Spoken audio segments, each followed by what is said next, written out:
Փառաքար խոշորացված համայնքի բնակիչները ստորագրահավաք են կազմակերպել, որպեսզի դիմեն կառավարությանը, որ ախտոյաններին թույլ չտան ապրել Փառաքարում։ Մենք հարագրով դիմելու ենք կառավարությանը, որով խնդրելու ենք, որպեսզի լարվածությունը թոթափելու համար դադարեցնեն Մհեր Ախտոյանի և նրա ընտանիքի բնակությունը Փառաքար համայնքի բոլոր բնակավայրերում, նշել է Փառաքարի սպանված համայնքապետ Վալոդյա Գրիգորյանի ընկերը։ Նա հայտնել է, որ ստորագրահավաքը բաց է, ցանկություն ունեցողները կարող են ստորագրել։ Հավելենք նաև, որ ավելի վաղ համացանցում կադրեր էին հրապարակվել, որտեղ Վալոդյա Գրիգորյանի մայրն էր որդու Շիրիմի մոտ։ Վերջինս խոսում էր նրա ողբերգական սպանության մասին, ասելով. «Թող կոտրվի ձեռքերն անողի էլ, որոշողի էլ, որ դասեր էր տալիս»։ Նշենք նաև, որ արդեն մի քանի օր է համացանցի քննարկման թիվ 1 թեման Փառաքարում տեղի ունեցած ողբերգական սպանություններն են։ Այս սպանություններից հետո, սակայն, առավել սկանդալային դեպքեր տեղի ունեցան։ Օրեր առաջ բացառիկ կերպով հայտնել էինք այն մասին, որ Փառաքարի նախկին համայնքապետ Մհեր Ախտոյանը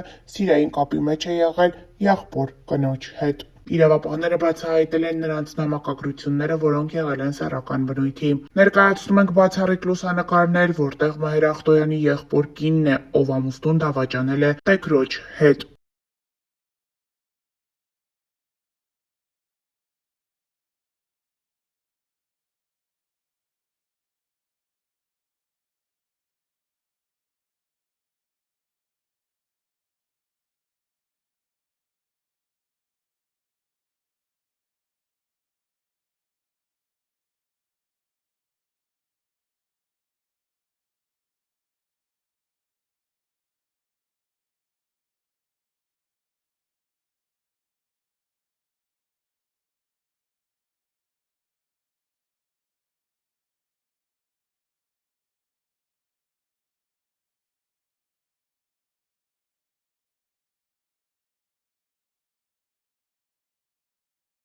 Հավելենք նաև, որ ավելի վաղ ներկայացրել էինք պատմությունը։ Մամուլում տարածվում է այն թեման, որ Փառաքարի նախկին համայնքապետ Մհեր Ախտոյանը սիրային կապի մեջ է եղել իր եղբոր Դավիթ Ախտոյանի կնոջ հետ։ Դավիթ Ախտոյանի կինն աշխատում է Մերձավանի դպրոցում, ժամանակավոր փոխարինում է ուսուցչուհու։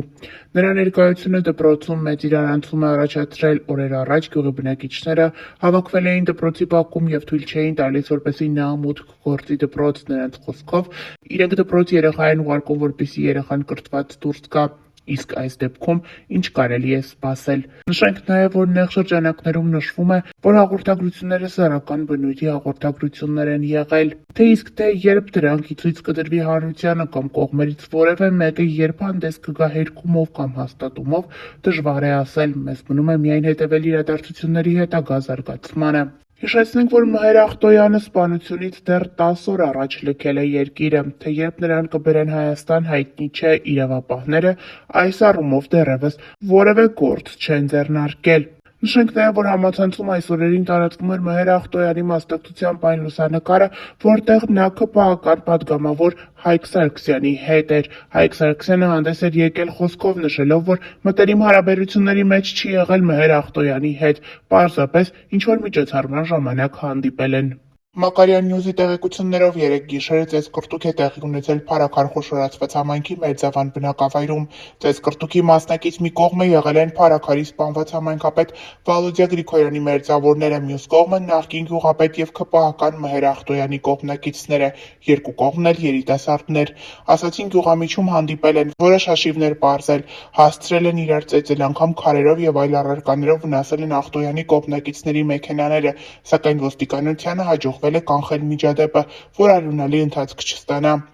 Ծեծկռտուքի մասնակիցների մի մասը փախուստի է դիմել, ասացին Վալոդյա Գրիգորյանի մերձավոր անձինք հիմնականում, բայց շուտով հնարավոր է հայտնվեն և հանձնվեն։ Հավանաբար բացատրական աշխատանքներ են տարվել իրավապահների կողմից։ ՆԳՆ-ից հաստատել են տեղեկությունը, որ վիճաբանություն է եղել նշված անձանց կողմնակիցների միջև, որը ոստիկանությունը կարողացել է կանխել։ Նշենք, որ Մհեր Ախտոյանը տևական ժամանակ է երկրում չէ, նա դեռ Վալոդյա Գրիգորյանի և ոստիկանության օպերծառայող Կարեն Աբրահամյանի սպանությունից առաջ էր հասցրել լքել երկիրը, Մոլդովայում է ու դժվար էր վերադառնա Հայաստան։ Գիշերվա միջադեպն էլ կապված է Վալոդյա Գրիգորյանի սպանության հետ, ըստ էության վենդետայի շարունակությունն է, քանզի երկու թևերի միջև այս սպանությունից հետո էլ ավելի խորացել է թշնամանքը։ Լուրը եղել է Փարաքարում, խոսել է Վալոդյա Գրիգորյանի մոր Մարինե Գրիգորյանի հետ։ Վերջինս խոսել է մեղավոր ճանաչվածների մասին, նշելով, որ չէր ցանկանա, որ նրանք որևէ կապ ունենային այդ ամենի հետ, քանի որ իրենք էլ եթե լինեն բերդում, միևնույն է, լավ կյանք չեն ապրելու, թող իր թշնամին անգամ բերդում կյանք չունենա, սակայն ինչպես տիկին Մարինեն է նշել, իր որդու կյանքից թանկ որևէ բան չկա, սակայն այսօր իր որդին այլևս իր հետ չէ։ Տիկին Մարինեի խոսքով ինքը սպասում է, որ լինի արդար քննություն։ Վերջինս նշել է, որ իր որդու սպանության մեջ եղել են պատվիրատուներ։ Մարինե Գրիգորյանի խոսքով Փարաքարի համայնքապետ դառնալուց հետո իր որդու հաղթանակը այդպես էլ չեն մարսել։ Իշխանությունների ոտքերի տակ պարողներ կային, ովքեր կուլ չտվեցին իմ որդու հաղթանակը։ Դա մի մեծ ոսկոր էր, որը կանգնած էր նրանց կոկորդին, նշել է Մարինե Գրիգորյանը։ Մարդուն սպանեցին իր սկզբունքների համար, որովհետև գիտեին, թե իմ տղան իր կյանքից ինչ է ուզում։ Իմ տղան տարիներ շարունակ այս կուսակցությունից այն կուսակցություն չի անցել։ Իմ տղան սկզբունքային էր եւ հենց դրա համար էլ սպանեցին նրան։ Տիկին Գրիգորյանի խոսքով սա հրահանգն է Փարաքարի նախկին համայնքապետ Ախտոյանի։ Վերջինս դեպքից 10 օր առաջ երկրից դուրս է եկել, հրահանգ է տվել այս սպանությունը կազմակերպելու համար։ Տիկին Մարինեի խոսքով նա տարիներ շարունակ երկիրը չի լքել եւ միայն այս դեպքից 10 օր առաջ որոշել է հեռանալ։ Հավելենք նաև, որ այսօր ներկայացրել էինք նաև փետրվարի 5-ին սպանության մեջ կասկածվող Արմեն Ղազարյանի մոր Ռուզաննա Ղազարյանի հարցազրույցից հատվածներ։ Արմեն Ղազարյանը տեսանյութային երիտասարդն է, որի ձեռքում կա ինքնաձիգ բոլորին հայտնի ավտոմատը։ Նա արդեն 8 ամիս է կալանավորված է։ Հիշեցնենք, որ սեպտեմբերի 23-ին ժամը 23:50-ին Փարաքարի կիսակառույց տան բակում սպանվել են համայնքի ընտրված ընդդիմադիր ղեկավար Վալոդյա Գրիգորյանը եւ նրա ընկեր ոստիկանության Արարատի օպերատիվ աշխատակից Կարեն Աբրահամյանը, իսկ Արծրուն Գալստյանը վիրավորվել է։